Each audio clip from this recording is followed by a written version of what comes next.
Hello and welcome back to your trusted local podcast. Hello, hello. I'm Beth Malicki. I'm Becky Phelps, and we are so excited to have you back again here today. We have quite a lot in this news cycle this week, but I do want to start out with a bit of a cold open discussion. Yes, please. I will take us all back briefly to New Year's. Okay. And we had a conversation on New Year's about our resolutions. Yes. Oh my God.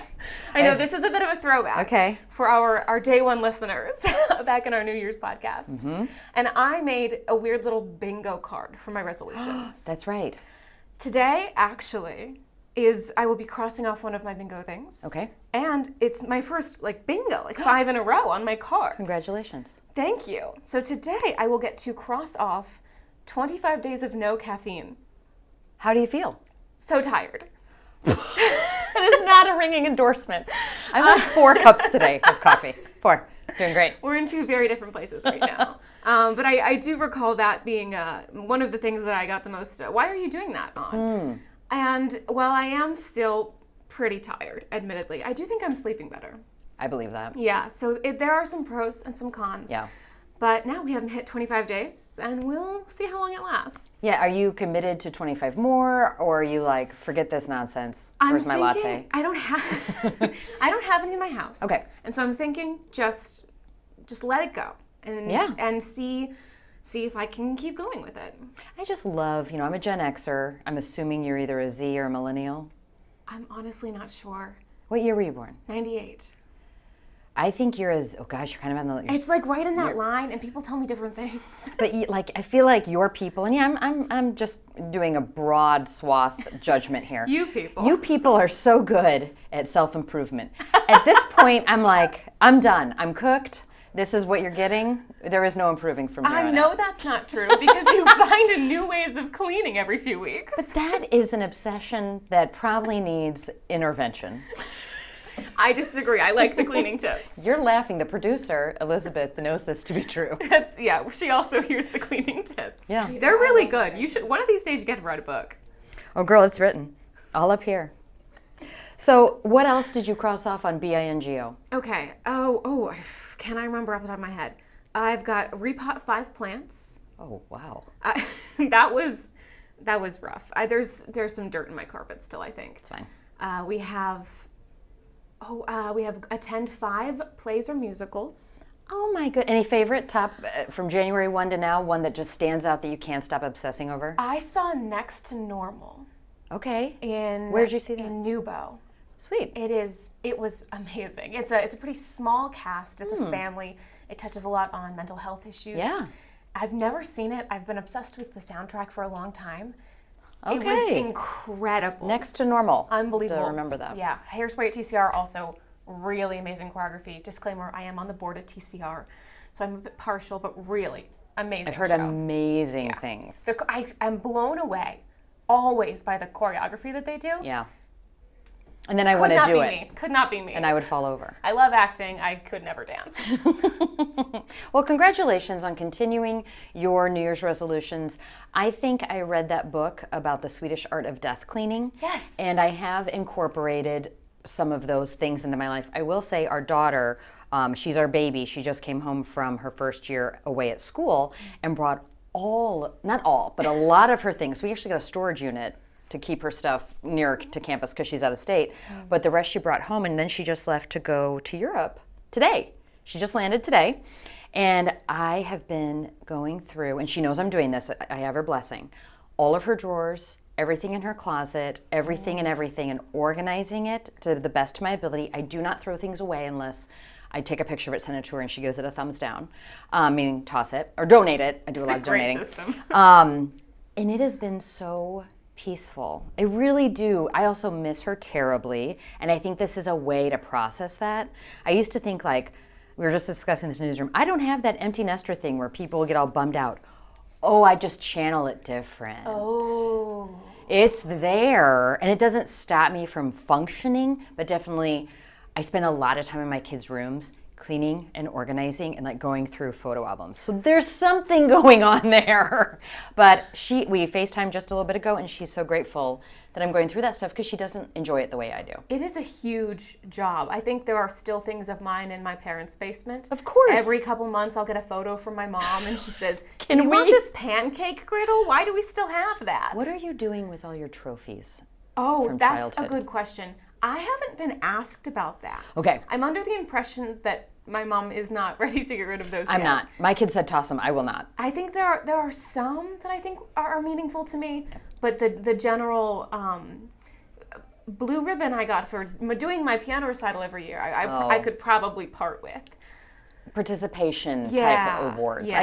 I get that. So what do you have for us on the news front? All right, so We've gotten through all of that. back to the news, our jobs, away from our hobbies. Yes. Okay, so we have finally wrapped up the legislative session here in Iowa. Just a hot second ago. Yes, at, was it 6:30 in the morning? 6:21, something like that, yeah. In the morning. So they worked overnight to finish this up. And there are a couple things that, besides the budget, that they finished up in the last day or so. So they've passed a bill cutting unemployment insurance taxes. Republicans are arguing that that's going to save businesses more than $1 billion. And it will, Yeah. most likely. Like that, Yeah. yes, businesses are cheering. Democrats say it rewards corporations for laying off their employees. And that is, there have been changes when it comes to unemployment benefits in the state of Iowa with Republicans leading both chambers and obviously the governor's office that have decreased the amount of time people can draw down from unemployment. So this, yes, this is a consistent theme among Republicans in leadership in Iowa. Reynolds had, spoken saying, it's going to save us a lot of money, and she, views that as a good thing. We've also got a bill passed providing paid family leave for state employees. This kind of surprised me. Huge. Yeah. Yes. It kept coming up and getting lost and coming up and getting lost this session. I was also a little bit surprised. So how long is it for the person who gives birth? We have 4 weeks of maternity leave. Okay. 1 week of paternity leave. Okay. And then families who adopt can use paid leave. So not... So there has to be, okay, this is going to sound weird, like a live birth. Yes. Yeah. And the family growing, an adoption would not qualify for the 4 weeks for maternity. I believe so, okay. Yes, yeah. So this, we talk about this a lot in the newsroom about how times have changed. I had my first child 24 years ago, and I worked for a university because our TV station was owned by the University of Missouri, and there was no paid leave. My husband was in law school. I made next to nothing, so I took about 2.5 weeks, came back, and viewers complained. Really? Yes, because they were like, didn't she just do something? Have a baby, I believe? So I worked more part-time and was more not on camera, but we didn't have the money. Now I'm not like bragging at all. I'm like, don't do what we did, That's people. a very Plan realistic better. scenario for people. Do better with your planning, friends. And then when we had our second, I worked for the same employer. Again, no leave, but we'd saved, my husband was no longer in school, so he was making a little bit of money. So I took 4 weeks and felt good about that. Also, my son had emergency surgery when he was 2 weeks old, so I had actually, I know, it was a lot. I'm such a warrior. And then with my baby, who is now 18, almost 19, I worked here, and they had partial paid leave.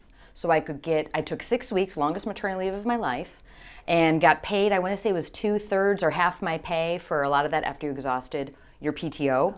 And I was just so wildly grateful. And I talked to my friends who are a little bit younger in the newsroom, and their jaws are on the floor. Why did you do that? I'm like, well, I know of women who took less. And my husband never took any. None. Like when you're in school, you can't. So times have changed, and I'm not mad about it. I think that makes sense for where society is moving. Did it seem odd to you at the time? No, because I was the first of my friend group to have kids. I had nothing to compare it to, and I was the only mother in my newsroom. I had no one to talk to, so I joined a play group of wonderful humans with tiny humans near them, and they were like my village. Because my family, I never lived near my family, and so I didn't have like that consistent support. And I think now also people make create their own support systems online? Absolutely. It didn't exist. Yes. I'm very old, Becky. Yeah, I know at least one of our coworkers who has kids is part of a huge Facebook group where Awesome. moms talk about, how they get, childcare and where they're buying food for their babies and all those things. That would be amazing. Yeah, so- that would have been really helpful. I'm grateful. I hope people feel more supported. Not that I had it so rough. I was okay. I was 2.5 weeks out. Not a great, no. Did you have to hire a babysitter? No, because my husband was in law school, so I work second shift, and I've always worked second shift, so when I would leave, he'd be home from school. We could have not afforded childcare. Are you kidding me? We barely, the poor baby. Wow. Yeah, so my husband called it the summer of Brett. The first summer he was home from law school and we had baby Brooks, he gained so much weight because it was the summer of Brooks, and Brett grew along with our newborn. Oh. My husband is a fine man, and it was not like That's some incredible He has a little bonding. Body dysmorphia, as so many It's do. really, really beautiful bonding for father and child. He looks at pictures of himself. He's like, oh, summer of Brooks. Fond memories, Yeah. I'm sure. Yes, so we got that passed. Great. For Back the on track, state. Becky. One thing that we didn't get to is they did not reform property taxes. Yeah. That was something that Reynolds had been pushing for. We've been talking about this for years. Yes, and Reynolds, I believe, was really pushing for it this session, and now she's saying, all right, next session, we're already going to start working and talking about that for next session. And she won't be there. Wait, because One more. she's She's got one more year. One more I year. was like, yeah, she will. Oh, Yeah. you're totally right. Well, you had me doing math in my head really quick. That's never good for me. I'm not great at math. Okay, so she still has one She's more got session. one more session, and she's said in interviews that she has some things she wants to get done in that session. She Okay. is not, she is not going to go just relax. Just lame duck it. take her feet and back. Yeah. She has some things that she wants to get done. So, Stay tuned. yeah, pouring property taxes. We may be talking about that next session. So, things that passed this legislative session that I had an unnatural obsession with fall in the world of medical. I'm fascinated by healthcare and how people get care, how they access care, how they pay for care, and I liken myself to a internet doctor. I love diagnosing people. You have correctly diagnosed I know. some of our coworkers. Well, because they refuse to get actual treatment, and then I have to strong arm them. We're all workaholics. So the one that I don't understand super duper well is something called PBMs. Oh, I don't know anything about this one. PBMs are, they stand for, I'm not going to be able to, Pharmacy Benefit Managers. And Thank you, Elizabeth. Thank you, Elizabeth Neruda, our producer. Pharmacy benefit managers? We'd sound so dumb without her. Yes. Okay. And PBMs work with pharmacies, they work with insurance providers, they work with drug makers to get sort of, the pejorative term is they're the middlemen of how you get your prescriptions. And I say pejorative because anytime you hear middleman, you immediately are like, nah. Who likes a middleman? Like drug companies, PBMs, your pharmacy. And then the third one, the big one, is your insurance. Ah, okay. So because insurance, or if a pharmacy can buy drugs directly from Pfizer, Eli Lilly, drug makers for sure, but they might not get paid what they want. They care about how much they're going to get paid for that drug, and that payee largely is an insurance provider, whether it's Medicaid, whether it's Blue Cross Blue Shield, whether it's Cigna. There's a gazillion insurance companies, and insurance companies have a number in their head of what they're willing to pay for that drug. And so the PBMs work in the middle of all of that, and one benefit of PBMs, according to PBMs, and some studies, is that they do in the end bring down the prices of some drugs for you. The end user. Okay. The person going to refill, your heart medication, your SSRI, your birth control, whatever. The criticism for PBMs is everywhere. Pharmacies are frustrated with them because they blame those PBMs for why they can't get what they call a fair price for the drugs they're selling, and forcing up to 32 pharmacies in the state of Iowa to close last year. Then you've got the end user who says, I can't even go to the pharmacy I want anymore because my insurance says I have to use XYZ pharmacy. My insurance says I have to get my drugs mailed to me. My insurance says I can't go to my favorite pharmacist anymore. That is part of the PBM conversation, because more insurance companies are hiring their own PBMs, and it gets really complicated from there.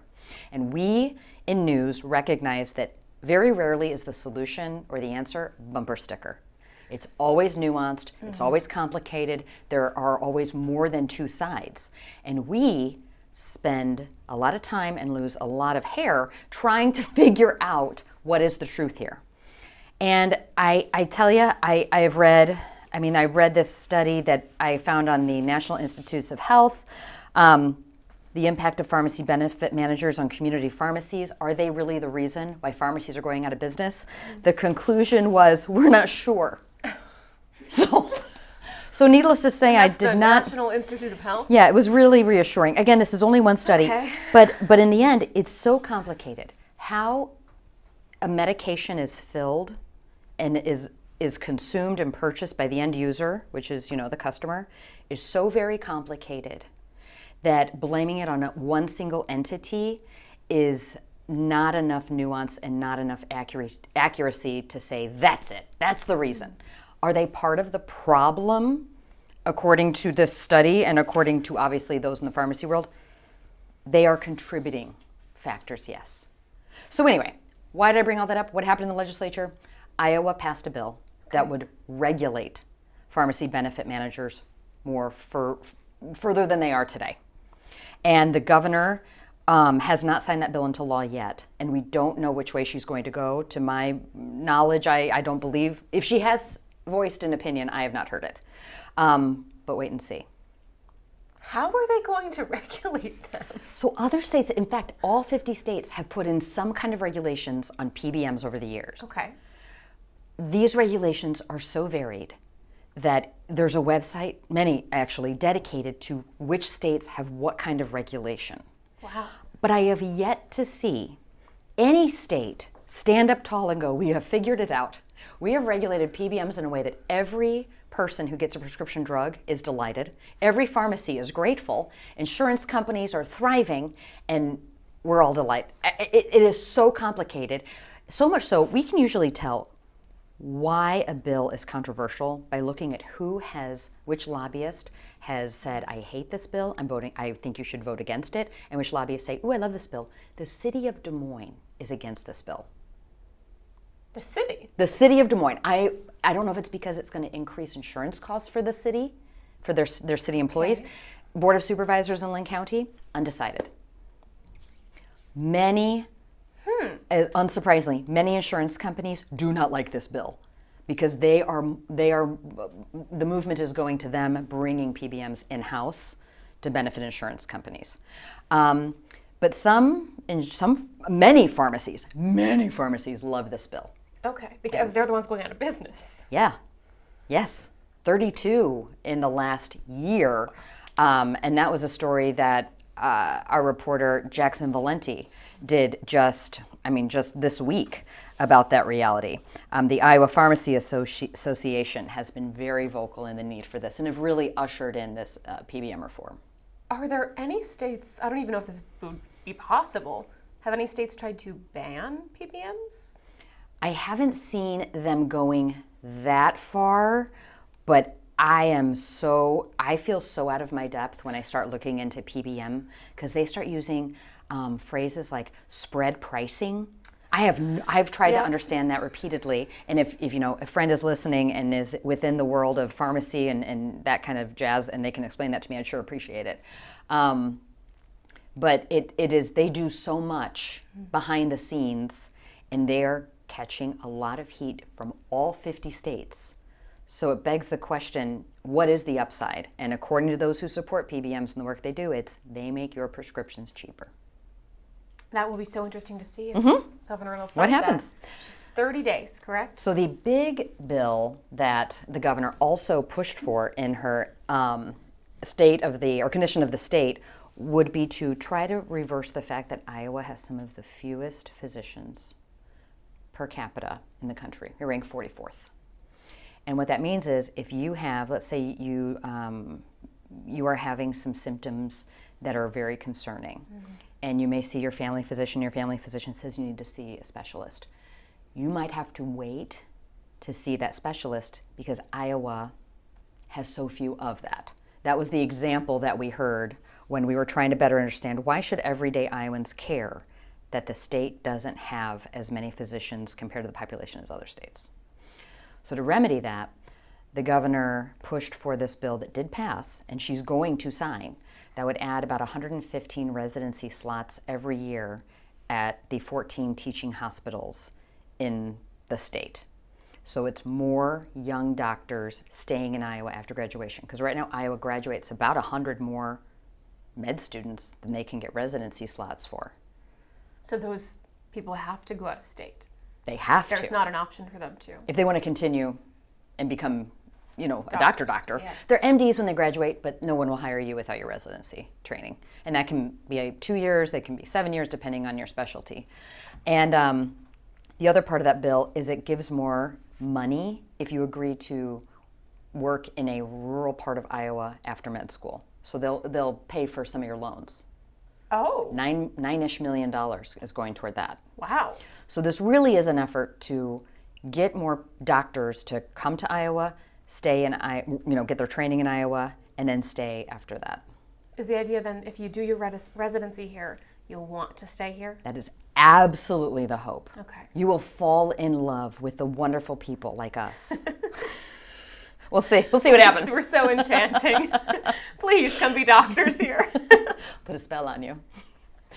That's very interesting. I think it's fascinating. I won't stop talking about it. People in the newsroom do not seem as excited. But I think it's interesting. Teaching hospitals did they work? 14. And there's only 2 med schools right now. But you remember, we're about to get a third. University of Dubuque is adding a med school. It'll take a few years. But obviously, after you graduate even more med students in the state, you're going to need more places to put them. Now, if you really want to get in the weeds. And we do. The physician shortage is not special in Iowa. It is actually across the country. Washington, D.C. had, I think, the highest concentration of physicians per capita, but whatever.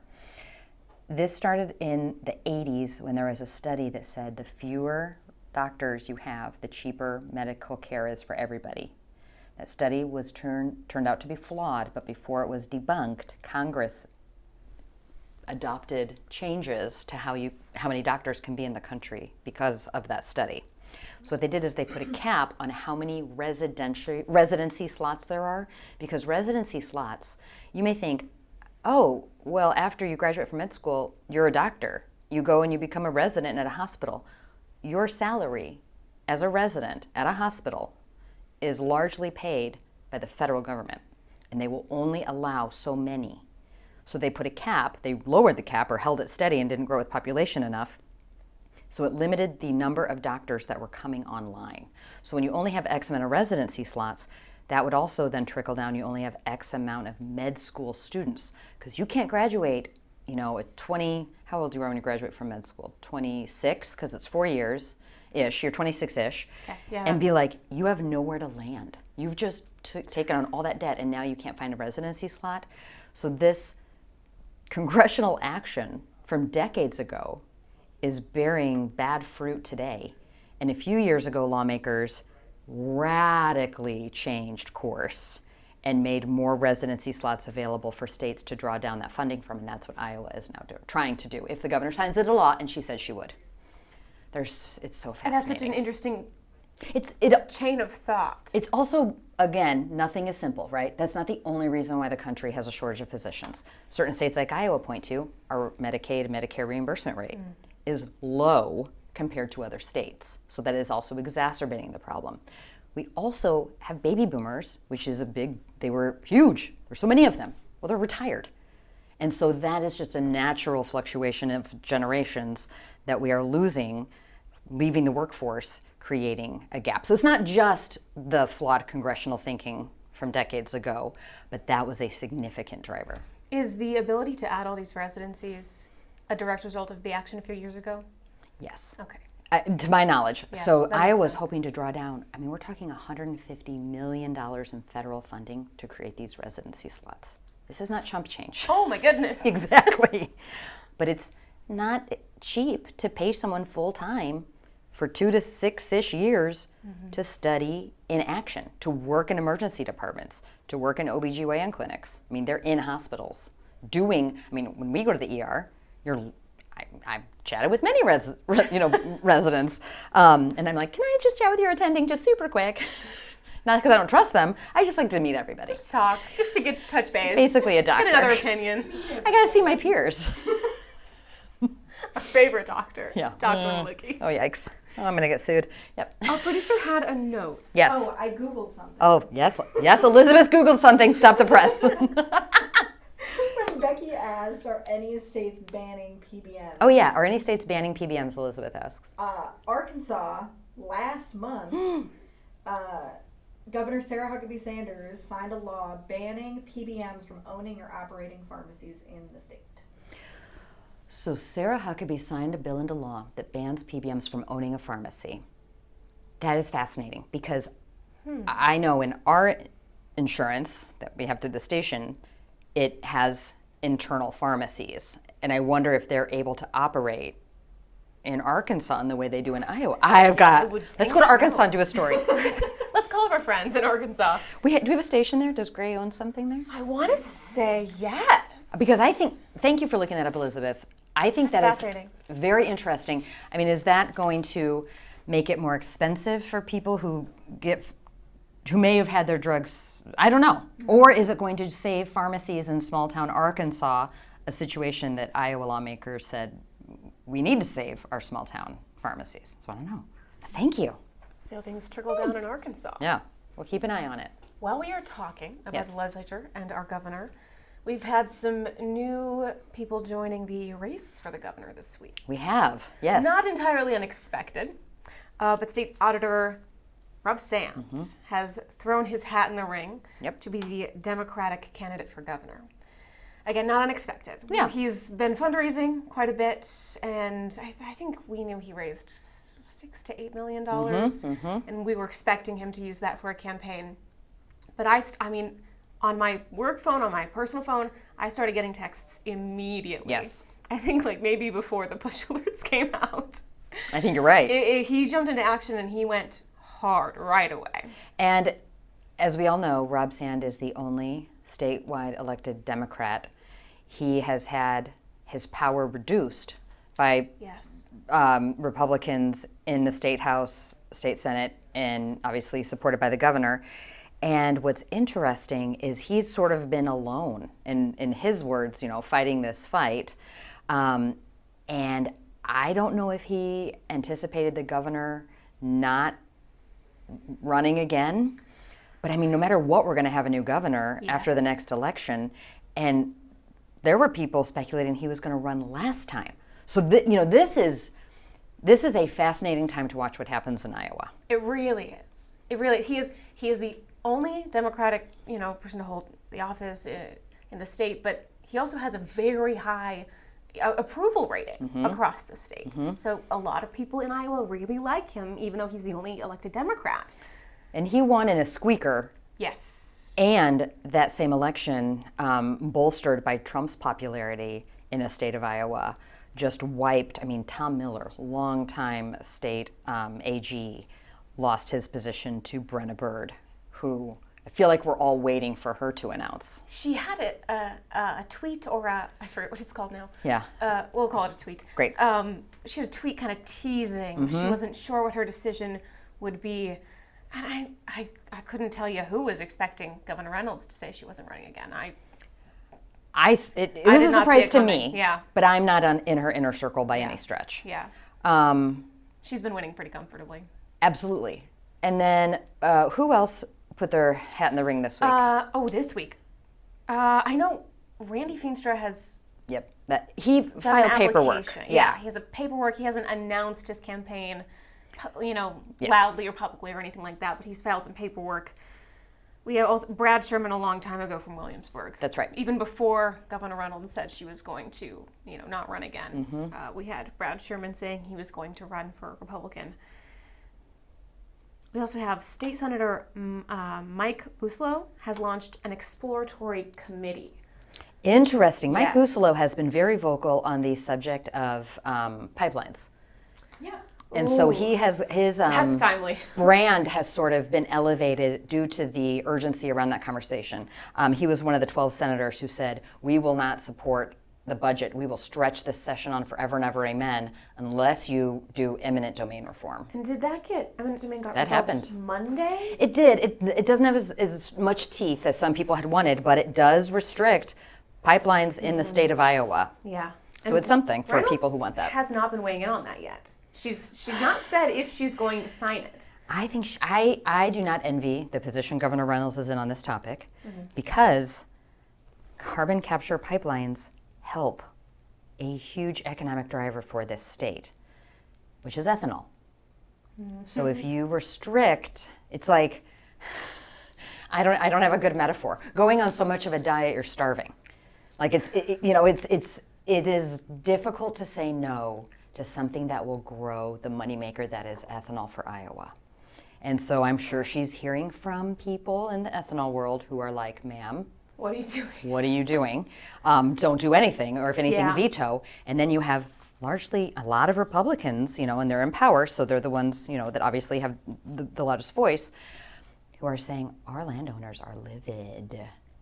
And loudly so. Like, Yes. And they've been coming for a couple sessions, years now, Mm-hmm. coming to the State House and saying, do not let them take our land. Exactly. And I think we've had a couple folks since that was, the bill was passed, Mm-hmm. saying, this isn't exactly what we wanted, but we really want Reynolds to sign it still. Like, we still need her to sign it. So we will see. And Yeah, stay she's- tuned on that one. She's not up for election, so Yeah, she doesn't have to worry about burning bridges at the same time. yeah. Wow, if she were to veto that, that would send a shiver through many, and to do the opposite, that could dry up donations from ethanol supporting entities. Yeah, So that's a- super PACs. I mean, yeah, like I said, I don't spot. envy the position she's in. That is We're a not allowed tough to spot. have a personal position on it. But this is one where I clearly see, like, why everybody is in the camp that they're in.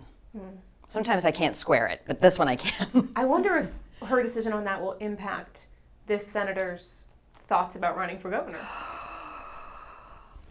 Becky, I think you are. Maybe I'd consider that. once she signs or does not sign that, we might hear a decision from that senator. Interesting. That will be Stay tuned. interesting. Yeah. All right. Anything else in the legislature? They ended it with a guitar solo. Little Beatles, Here Comes the Sun. No, they didn't. Yes, they did. Yes, they did. The Des Moines Register is a great photo of it. At 1:30 in the morning. 1:30 a.m. We had a jam sesh. Wait, who's we?